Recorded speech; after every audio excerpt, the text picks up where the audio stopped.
I want to welcome to the show Jay Fantom. Welcome, Jay. Melissa, thank you so much for having me. It's a pleasure to be with you. I am super excited. You are a fellow podcaster and have talked to some really cool people. So in hearing and learning about you, I was super excited for today's conversation. So welcome. Thank you. I feel very welcome. I feel honored and privileged to be speaking with you. And yes, I've had the opportunity of speaking with some pretty incredible people, and I sort of pinch myself every single day that I've been able to do that, because I never thought for the life of me that I would ever have that opportunity. So it's sort of a massive, massive blessing, because every single day I find that I'm learning something new, and I love to learn, as you will no doubt hear in the conversation to come. Yes. What are some of the things that you've learned just recently from some of your guests? Oh, there's been so many amazing lessons. I mean, yesterday I was speaking with someone who he created a business, and he's helping disabled people get a job and live. He's focusing more on their abilities rather than their disabilities. And a little bit of history for me. I mean, I grew up being sort of like this underdog for most of my life, and I love underdog stories. And for me, people with disabilities, they're considered to be the most underdog of underdog, because you don't know whether or not they're going to really succeed in life. If I can say that, they're quite different from other people, and we sort of cancel them out pretty quick because they've got a disability. Whereas this guy, he has so many incredible stories of people that were cancelled out by society, but then they've come to work for his company and they've excelled. And he's like, we should never have that point of view with people who are so-called different than us, just because they may be blind, they may be deaf, or they may have physical ailments that we perceive to be not the same as somebody else. But like, what is normal these days? You know what I mean? It's sort of like we've given the society has given this idea or this fantasy almost of the perfect person that doesn't really exist. So I was just being in awe and inspired by what he's doing with his business and sharing people's stories like that. And not many, it's sad as well, because he was saying that not many people have actually heard of what he's been doing. So I'm like, you know what, if I can just pay it forward a little bit and share these other people's stories and what he's doing, then I feel like I'm accomplishing what I've been put on this earth to do by God, like share other stories and show that people do have worth and value. So that's one thing that I learned just yesterday, actually. And then I've been learning the value of persistent patience recently, which is like an ouch sort of out sort of lesson. I think we're learning that every single day, because some things don't necessarily come when we expect them to come. Like we want things to happen right now. And I know that I'm like that all the time. And more recently, I've just been sort of asking God specifically, like, what are you trying to teach me? And the lesson that keeps coming back is patience. And as much as I sort of cringe and don't want to hear that, I've got to accept it, because that's the current place that I am in at the moment with my life. So those are the two most important lessons that I've learned in recent times, but there's been many, many more, like kindness, being more kind, being more authentic, and showing up as you are, be someone of excellence, be someone who just values time and respects people's time and things like that. So yeah. I love that. I love the simplicity of it as well. I find sometimes the very things we need to learn isn't new knowledge, but it's a remembering and a different way of doing things. Well, we don't need to complicate things.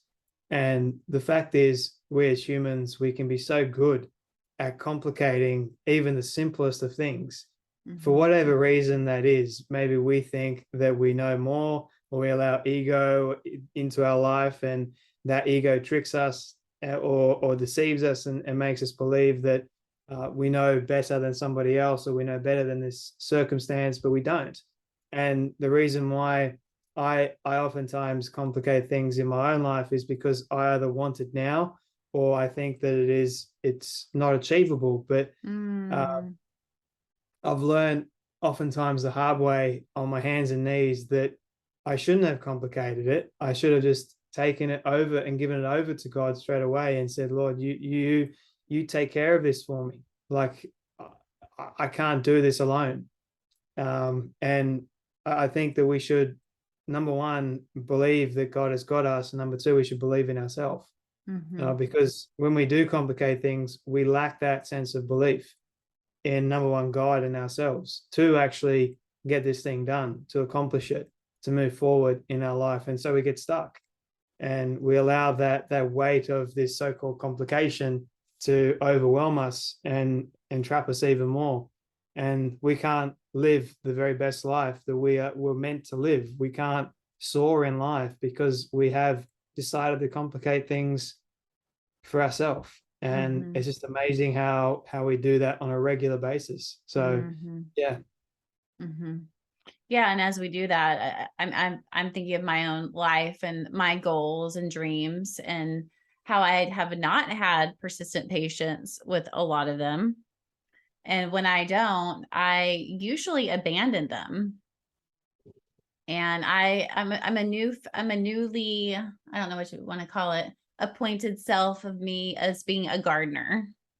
So I have a little garden in my backyard. My husband built me planter boxes, and I've learned so many little analogies through that garden. I threw down some seeds and it became a hot mess of vines everywhere and not knowing what to do. But instead of just giving up gardening, I'm going to learn how to do it in a different way Yeah. and learn how to do it in a more productive way, having some curiosity towards the process. But I find so many times I get so frustrated at myself, and I say, forget that. I'm not going to do that anymore. It doesn't go the way that I want it to go. Abandon that relationship, abandon that dream. Whenever I think, if you're right, like just coming back to just being persistently patient and going to God in our need, it's amazing how then seasons shift and things change. What are your thoughts? Well, I agree with you on the garden factor. And there's this book that I read not long ago. It's called The Garden by John Gordon.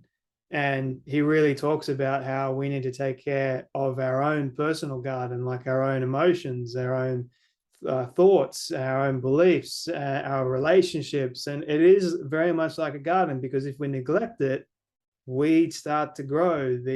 And those weeds are like these negative thoughts in life that kind of constrict us, or these events that happen that we least expect to come up. But if we're not tending to our inner garden, our mind per se, or our heart, and if we're not being careful, if we're not practicing certain things in our day to take care of ourselves, our mental health specifically, Yeah. then we can let ourselves go. And that can be ultimately a detriment to our curiosity, our belief system, our value system. We feel like we aren't worthy of love, or we're not valued in a valued member in society. And all these things can come up because of the fact that we haven't just chosen to take care of ourselves, and we haven't firstly given things over to the one who made us in the first place, the one that created our garden to begin with. So he's the one that gave us this life in the first place, and he has given us this amazing gift called free will, the ability for us to choose whether or not we want to care for our life, or we want to throw it away. And if we throw our life away, it is ultimately a selfish waste of a precious gift. Mm-hmm. And I chose for a long time in my life to throw it away, to throw it back up in God's face and say, everything that I've gone through is your fault. It has got nothing to do with me at all. You threw me through this, and I'm here now because of you. It's your fault. And I blame God for everything. I didn't blame myself. Why would I do that? I didn't put myself here, so I thought. And that was ultimately to my detriment, because I felt miserable. I got stuck. And when I finally realized, hang on a minute, it's not God's fault at all. It's all my fault. See, I needed to get some personal responsibility. See, God was he was alongside for the journey. And I realized that he was there, and he enabled for me to actually get through. He carried me through all those times, but I didn't choose to see it. I only chose to see the complication, the pain, the misery. And that was where my level of focus was the entire time. And it needed to change. And the only time it did change was when I decided that it needed to change. And it took a long time. It took a lot of pain at the same time. But when I did that, when I finally gave it over to God and said, look, Lord, I need you to, and I'm still learning this, by the way, every single day. That's why I said it's a persistent patience, because without persistence, you won't really do it. You won't move forward. You'll just be where you are. It's like persistence for me is the key to living a more fulfilled and happier life, a life that is abundant with joy and with peace, with harmony, with my friends and my family, because persistence is like I'm constantly moving forward in the right direction. When I stop persistence, then I cease to number one, be curious, to number one, move forward, to number one, learn new things. And that's when ego takes in. So if this is all making sense. Yeah, totally. It may feel like it's all over the place, but I'm trying to bring it all together for you, Melissa. So really for me, it's waking up every single day and spending time with God and saying, Lord, I need you to show me what is it that you want me to learn today, and forgive me for what I have done previously yesterday, if I haven't already asked for forgiveness. And then number two, I forgive me for beating myself up, if I did beat myself up, because then if I'm the gardener of my own garden, right, and I just start hacking at the seeds, or start hacking at the weeds, and I'm not carefully pulling them out one by one, what's going to happen to my garden?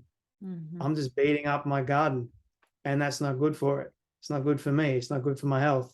So I've got to be kind to me, and not a lot of people are kind to themselves. So that's what I say. Like, be wise, be mindful, be persistently patient every single day. And also, I have these 5 P's that I call it.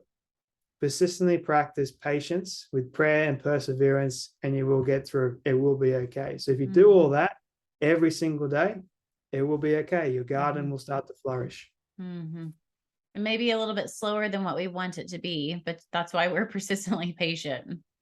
So you have a new book out, The Path of an Eagle. And I think we all love the idea of an eagle, like we see the especially in America, right? That's like our symbol, soaring high above the sky. For you, why was the eagle so instrumental in your journey and this book? Well, it's interesting because when I first started writing the book, there was nothing to do with the eagle. Like, I had no idea that this book would be what it is. I was writing a completely different book, and it was called In Failure, You Learn Humility. Terrible title for a book. It's more of a chapter title than an actual book title, but here I am with my ego intact and thinking that I knew best. When I finished the first draft of the book, I'm like, what in the world is this? I felt so ashamed. I had no idea what it was. It was just me vomiting out everything that I had been through in my life, and there was no real message that was going to help anyone. And so I just gave up on it and went about my life, and ended up having a conversation with my boss, and he gave me the inspiration to write another book related to my 5 P's that I mentioned before. So I started writing that book and got halfway through that book and realized, hang on a minute, I hadn't even properly done the first book that I started. And my grandfather's words kept coming back and gnawing at me, right? Like, if you do something, be excellent, give it your best. And I knew that I hadn't been excellent. I knew I hadn't given my best. I sort of, as Matthew McConaughey says, I sort of half-assed it. And I knew that I needed to go back and give it my all. So when I did that, I opened up the document again and said a quick prayer. I said, Lord, if you want me to write this book, I need you to give me everything that you want me to say, not what I want to say, because it's not about me. Mm-hmm. I must decrease, so you must increase, as the verse goes. Yeah. And I want you to just give me the story. And that's when he pointed me to my now live verse, Isaiah 40:31, which talks about those who hope in the Lord will renew their strength. They will then be able to soar on the wings like eagles. They will run and not grow weary. They will walk and not be faint. And then it sort of hit me like a ton of bricks, right? So everything that I had been through in my life, God had been there for me, and he'd given me the strength every single time to get back up and then to soar high in my life like I never had before. And sure, sometimes I got knocked down, but then when I got knocked down, I made the choice too, with God's help, to get back up and then keep moving forward. And then I decided, you know what, Lord, this is it. Thank you for showing me. And then I had a conversation with best-selling author Josh Kaufman, who talked about fighting the fear, because I had so many fears and reservations in writing this book, because I didn't know the first thing about what it takes to write a book or what is involved at all.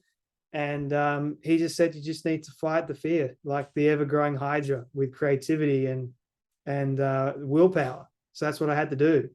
And I started writing, and then I say this in the book. Let's just say grammar is the Joker, and I'm Batman. I don't like grammar at all, yet we are symbiotic. We need each other. Batman wouldn't be Batman without the Joker. So I had to seek help. And it was this long and arduous 4-year-long process to get the book what it is today. But to go to your question of why an eagle, that was a long-winded way of getting to this question. I have a habit of doing that, so I apologize. When God he mentions eagles, I think 30 times in the Bible. And when God mentions an animal in the Bible, he just mentions something in the Bible, you know it's important. But he mentions an eagle 30 different times in the Bible. And for me, Isaiah 40:31 is one of the most impactful and profound verses when it comes to talking about life in general and what we need to do when we face trials, when we face obstacles. See, hope is never gone. We just choose not to see that hope isn't there. But hope is always there. We just need to choose to see it and not hope in ourselves, because we will fall short all the time. We need to put our hope in the one who made us, in the one that's got everything under control. God is not stressing when we're going through a trial. He's calm as ever. And so when he says, when we hope in him, it's the third word in the verse, hope in the Lord. He will then, and each time that I have done that, I have been able to receive God's strength, not my own strength. See, when God's strength comes into my life, it then flows through me. Then I'm able to get back up, because God's strength is far more powerful than my own strength. I have everyone know. So when I'm able to do that, I get back up, I keep moving forward, and I'm able to soar. And like you said, seeing an eagle soar is the most picturesque and beautiful thing ever. I love seeing it. So that's what I want my life to picture, is just soaring through life. One of the things I loved, and I want to get to your story in just a moment, because when you say overcoming things, we all have overcome things, but you have overcome several really big things, including health issues, and you're super open about addiction in your book. And so I want to get to that in just a moment. But personally, one of the things I'm looking at, this is my personal note here. I have copious journals. And instead of journaling more, I'm creating note cards of things that are impactful for my life. So you made my life impactful, note card journal. And I'm going to turn this into like a little visual book just for me, where I do watercolors and the lettering and all the things. So cool. One of the things I wrote down is that eagles are made to soar high heights above the clouds, and they're the only birds. The only bird to attack the eagle are the crows. But instead of fighting the crows, the eagles do what they're born to do. They soar. They go higher and higher until the crows fall off. Instead of fighting with the crows, they do what they were meant to do. And that so resonates, because I think all of us fight health battles, financial battles, relationship battles. I mean, you name it, like we're going through it, and especially the past few years. But instead of focusing on every little weed, they do what they were born to do, what they were built to do, which is to fly. So I had never heard that before with the crows. Do you want to add to that? Because that was like a really cool concept to me. Well, I never heard of it either until I started researching for this book. And when I came across it, I'm like, you know what? I reflected on my own life and I'd seen all the things that I had wasted time on just remaining stuck in the suffering for longer than I needed to. I mean, we all go through periods of suffering, but most people choose to stay suffering because misery loves comfort. And it is that comfortable feeling because that it's all we've known for a long period of time. And we just stay there. And so instead of, I don't believe for a second that God made us to be stuck all the time. I do believe that he created us to get back up, to be wise with that pain. And we need to learn, obviously, what that challenge and what that pain is meant to show us. And we need to be open and willing to embrace that and to surrender to that. But then not stay in the pain and the misery, to get back up and to move forward, to be like the eagle when the pain comes, to soar higher. Because, I mean, in my life, sure, I've gone through a number of things: depression, addiction, near-death experiences, traumas, a lot of things. And then I didn't share everything in the book either. So there's so many other stories I could have shared in the book, but that's probably one of my favorite because it just shows me I'm a visual learner. Like when I was able to picture that and then look at my own life as well, I could see that there were times when I could have decided to rise higher with that pain, but I chose not to. And where did that lead me? So now at the age that I am, when a challenge or a pain comes, I choose to rise higher. I don't let that pain to affect me or engulf me for a long period of time. I allow the pain to, like the crow does, bite. And that happens for a period of time. But then like the eagle, I rise higher. I'm like, you can't hold on to me anymore. You can't affect me anymore. I'm taking that power back. It's now mine. So you can no longer affect me. I'm not allowing myself to waste any more time on this pain. I'm going to move forward with grace, with kindness, with empathy, with curiosity, and just being the person that God made me to be, which I believe is someone that overcomes and continues to overcome. Yeah, it was in a devotional I read earlier this year, and the little excerpt was I just thought of this during the interview, that there was an eagle's egg that was hatched with chickens. And so its whole life, the eagle thought that it was a chicken. Yeah. And so it never took flight. And so how many of us in our own lives don't even really know who we are or whose we are, and the potential that's it, latent potential that's within all of us. I think sometimes people can think, well, they're an eagle and they're an eagle, But I'm not meant to fly high. I'm not meant to do big things because I have this, I'm only this, I just have that. And we can really limit ourselves. Do you know the book by Dr. Tamer Bryant, Uh-uh. the Homecoming book? So that story she actually writes about in the first chapter of her book. And when I read that book, I was like, I'm already in love with this book. This is You're everything. tracking. So she hooked me in straight away. And then I had the opportunity to actually speak with Dr. Tamer. I've got a book right there. People can see it, the orange one. So, and I asked her if she could share that story and what the meaning behind that story was. And she was basically saying that we shouldn't waste time on thinking that we are someone that we're not. We should be who we are. We should be the authentic version of ourselves and not allow people to tell us all the time that we are this particular person or whatever, because that is not right. We should be who God made us to be. And I don't want to be a chicken. I want to be an eagle. I mean, I eat chickens. I don't eat eagles.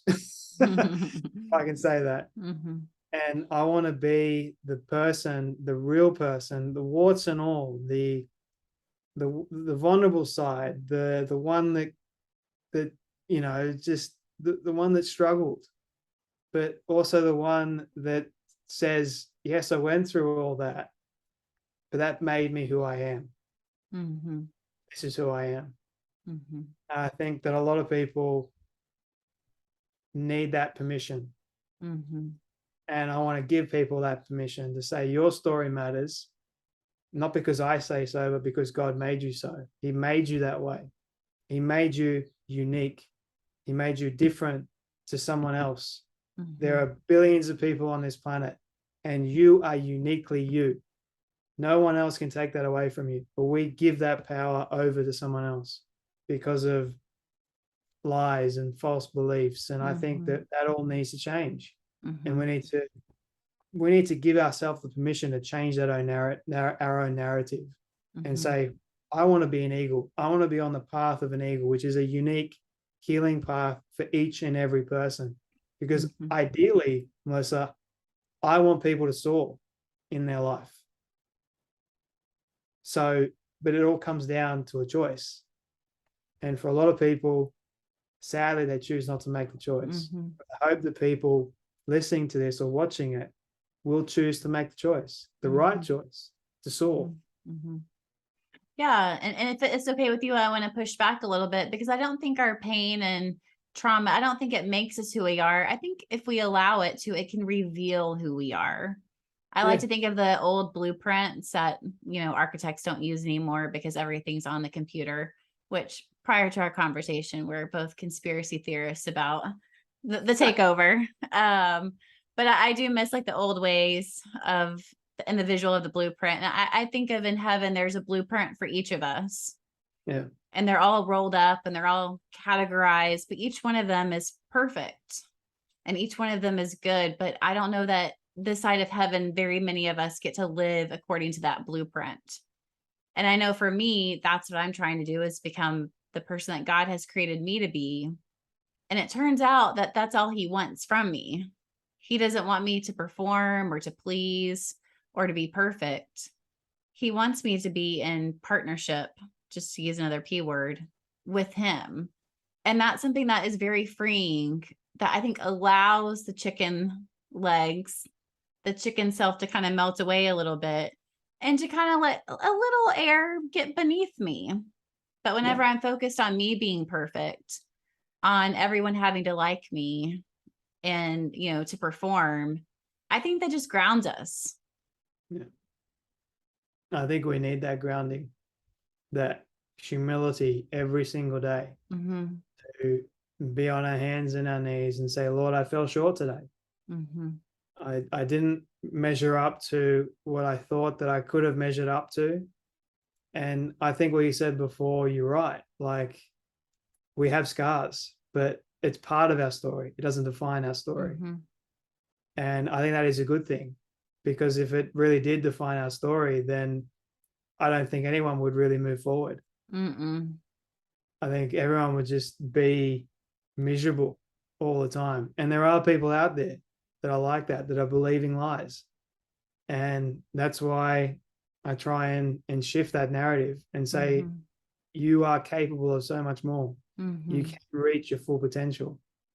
You have scars, yes, but use those scars and show those scars, Mm-hmm.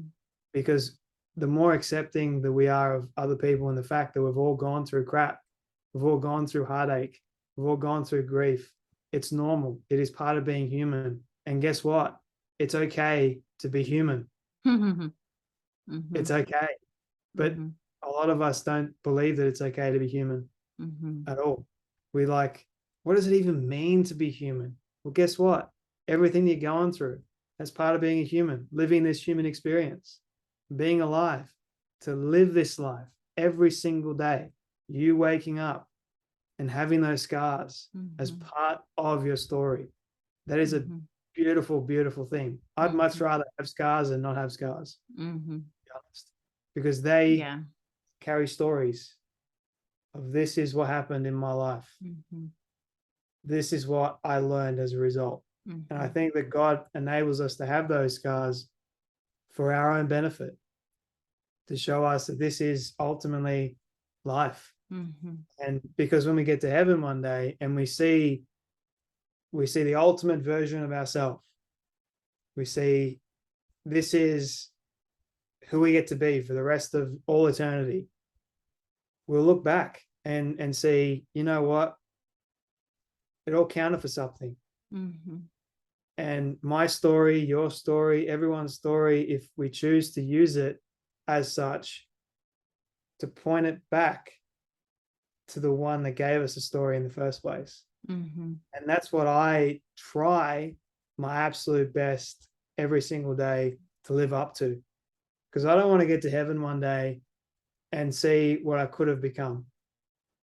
I want to live each day the best I possibly can, give God all the glory because it's all His anyway. Show up with an excellent spirit, an excellent heart, and say, look, Lord, what are you trying to show me today? Mm-hmm. What's next? And get Mm-hmm. excited. So that's the Mm-hmm. way I see it. Mm-hmm. I love the spirit behind that. What's next? There's an Bring eagerness to it. bring it on. It may be hard, but bring it on. Mm-hmm. And it has been hard for you, and it's hard for a lot of us. There's no 1, 2, 3 step, towards this process, but I do think do you have monkey bars in Australia for you?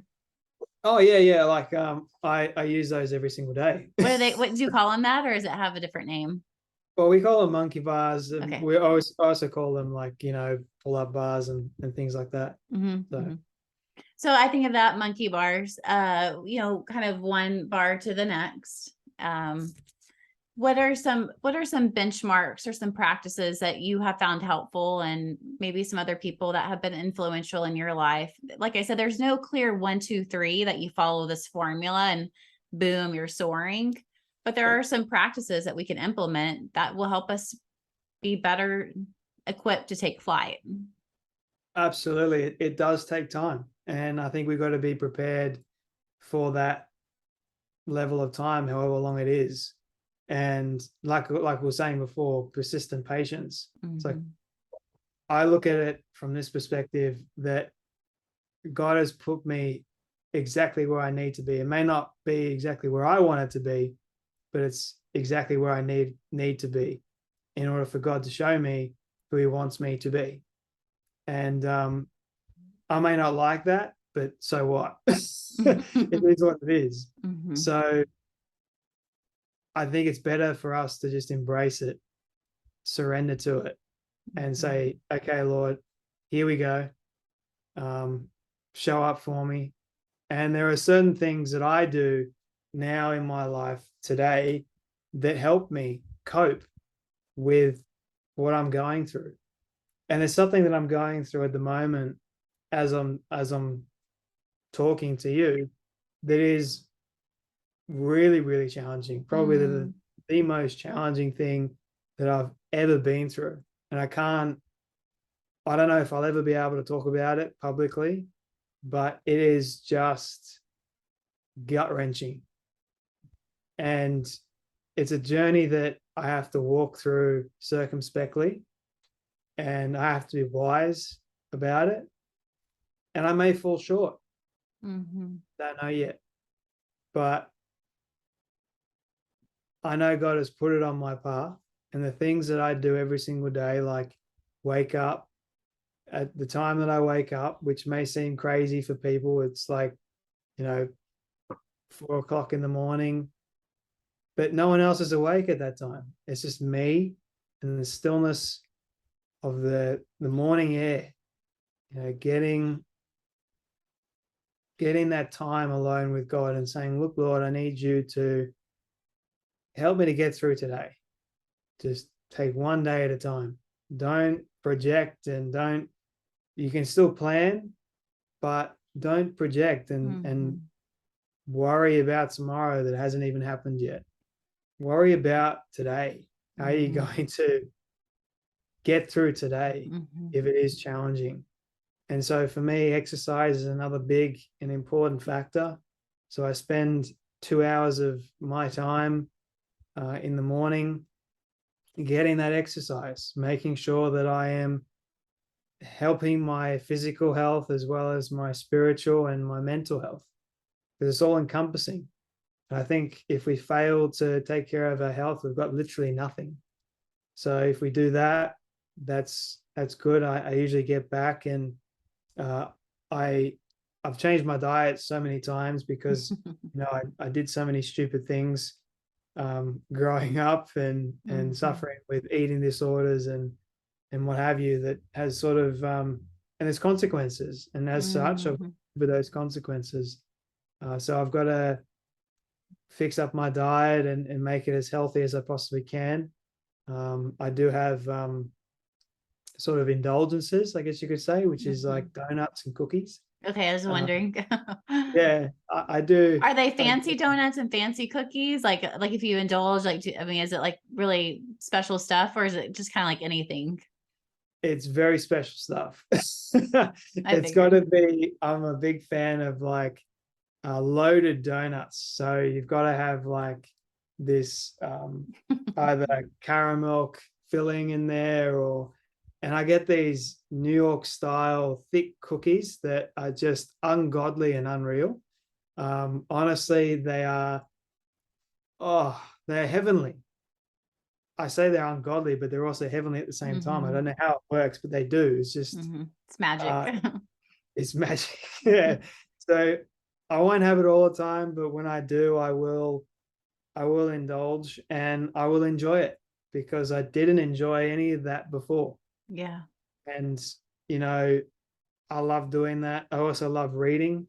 I don't know if people can see, but I've got a bookshelf full of books, and I've got another bookshelf off to the side, and I got books over here as well. Like I love just learning, and I also now enjoy speaking with my girlfriend and sharing my day with her. I think having someone that you can share your life with is also important. So valuing your friendships and your relationships with people, I think that is a big part of life. And because we're not going through this life alone. A lot of people feel like they are going through this life alone, but you're not alone.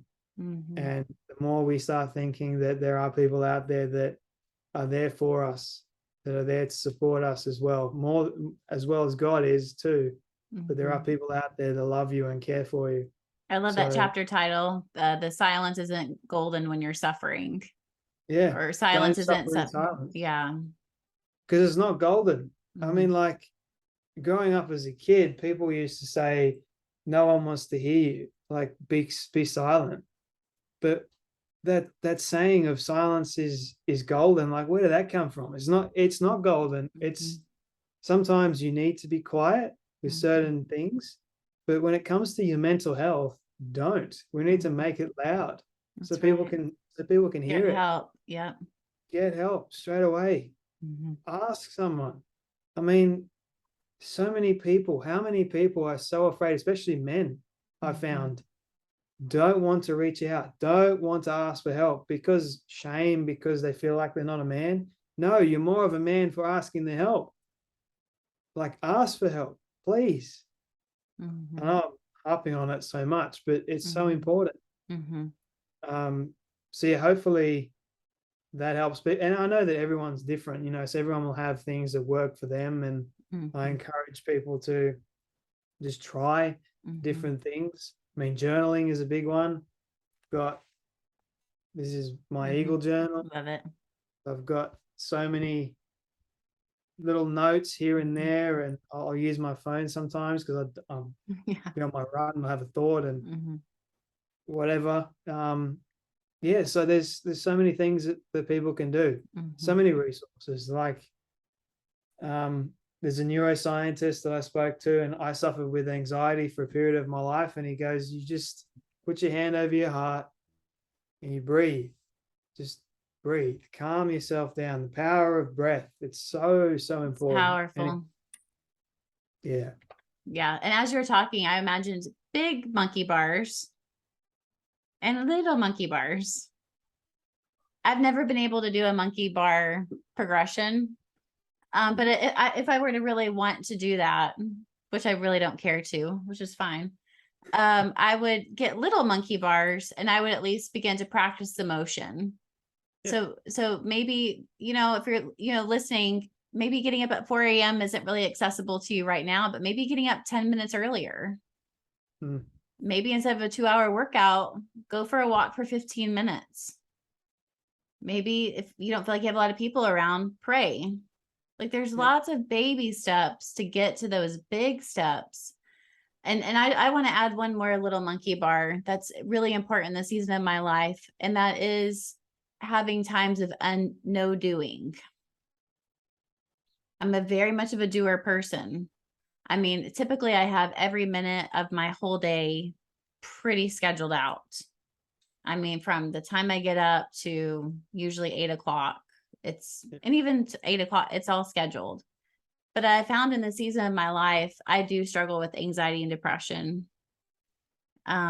Super open about that because like you said, the more we can be open about it, the more we invite others to be open. But I have found that it's in the undoing that truly helps with the overwhelm. And that has been so freeing for me. I learned that in Brene Brown's new book, Atlas of the Heart. I bought it a year ago and just now sitting down to it, which just the right time. I wouldn't have been ready a year ago. I'm ready today to practice doing nothing, because to do nothing can feel very scary. It can feel like you should be doing more. But I found that in doing nothing, it's actually helping me to create, to get in touch with the creator, to figure it out what it is, what I'm meant to create. Otherwise, we're running around doing everything. And so I just wanted to add that to your list because I feel like it complements well. Well, I should have actually mentioned that because I appreciate you actually adding that on because there's so much to it.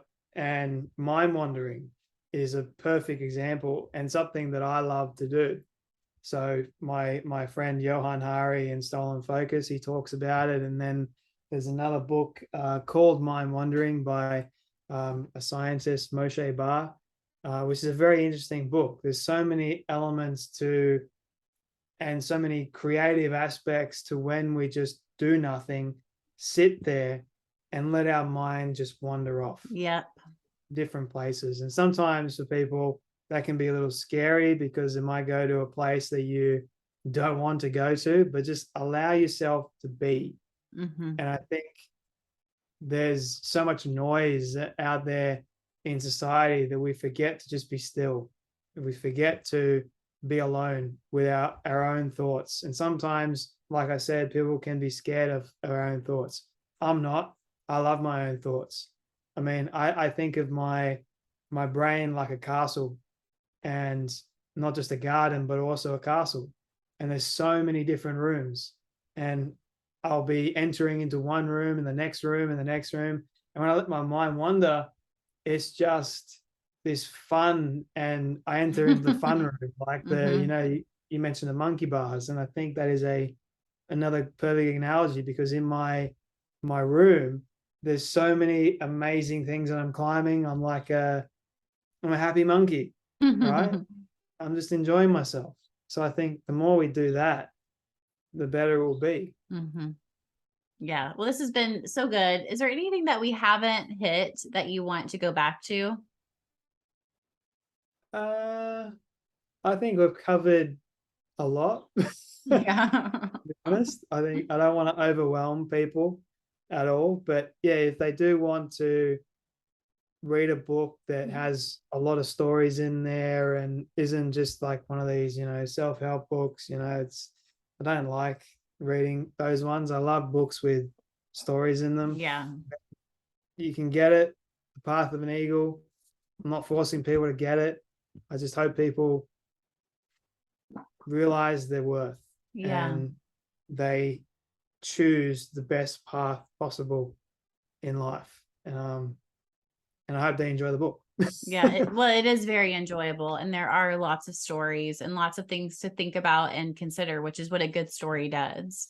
So I want to thank you both as a person and as a counselor for your openness to even talk about addiction, eating disorder, depression, especially coming from a male point of view, because we don't have a lot of those examples. And so, the Bible tells us that we overcome by the blood of the Lamb and the word of our testimony. And I fully, fully believe that. And so I want to thank you for your just transparency and what you shared, because it takes so much courage. And I know lives will be changed, which is the whole point of you writing the book. Our testimony is his story. Yeah. So who are we to hide it away?